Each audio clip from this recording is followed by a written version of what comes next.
पापा एक बात बताओ, बोलो बेटा। आपको 30-35 साल हो गए नौकरी करते करते और अब आप रिटायर होकर घर बैठ गए।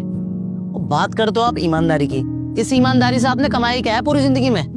बेटा ये समझाना तुम्हें बहुत मुश्किल है। ईमानदार से चाहे मैंने पैसा ना कमाया हो, पर हाँ एक चीज मैंने जरूर कमाई है और वो है इज्जत। और मुझे इस बात पर गर्व है, मुझे नहीं बल्कि मेरे पूरे परिवार को इस बात पर गर्व है। बेटा आज जब मैं घर से बाहर निकलता हूं ना, सर उठाकर चलता हूं।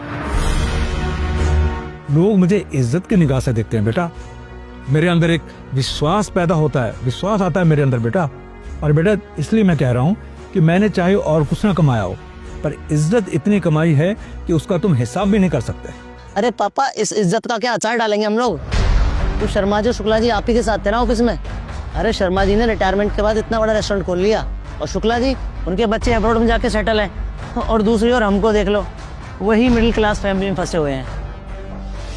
बेटा वो नंबर 2 की कमाई है और नंबर 2 की कमाई करने वाला हमेशा डर के साए में जीता है बेटा। और मैं ऐसे साए में नहीं जी सकता था, इसलिए मैंने हमेशा ईमानदारी से काम किया और मेहनत से काम किया और वही मेरी कमाई है बेटा, चाहे जो कुछ भी तुम सोचो। अरे पापा वही तो कह रहा हूँ, पूरी जिंदगी ईमानदारी करके आपके हाथ में आया क्या? कुछ भी नहीं ना। अरे बेटा ये क्या हो गया आजकल के बच्चों को, समझने की कोशिश क्यों नहीं करते हैं?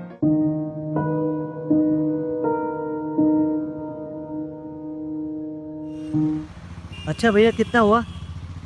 भैया आपका एक एयर फिल्टर हो गया, ब्रेक शू हो गए और बाइक की सर्विस लेबर, ये आपका टोटल 1200 रुपये हो गया भैया। अब भैया कुछ डिस्काउंट करो ना। डिस्काउंट का चक्कर नहीं है भैया, डिस्काउंट कहीं और जाके मांगना, आप पैसे दो। अच्छा ठीक है, बिल बना दो। बिल बताओ किस नाम से बनाना है? मेरे फादर के नाम से बना दो, वीपी कालरा। आप कालरा जी के बेटे हो? हाँ जी भैया।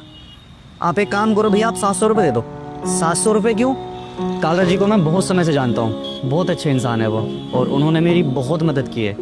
उनके परिवार से हम पैसे थोड़ी कमा सकते हैं। आप सिर्फ सामान के पैसे दे दो, 700 रुपये दे दो आप। ठीक है भैया। अरे भैया मुझे अंदर जाने दो। अरे सर आप अंदर नहीं जा सकते हो। अरे जाने दो मुझे तुम। नहीं सर। क्या हुआ नितेश, क्या प्रॉब्लम है? सर देखिए ना, लंच टाइम हो रखा है और इनको अंदर जाना है। क्या हुआ भाई साहब, क्यों परेशान कर रहे हैं आप इसे? अरे सर देखिए ना, पिछले 5 दिन से लोन के लिए बैंक के चक्कर काट रहा हूँ। कभी कोई पेपर मिसिंग बता देते हैं, कभी कोई पेपर मिसिंग बता देते हैं ये लोग। अरे तो भाई साहब आपके पेपर मिसिंग होंगे इसीलिए तो वो बोल रहे हैं। किसी को शौक तो नहीं है कि कोई आपको परेशान करेगा।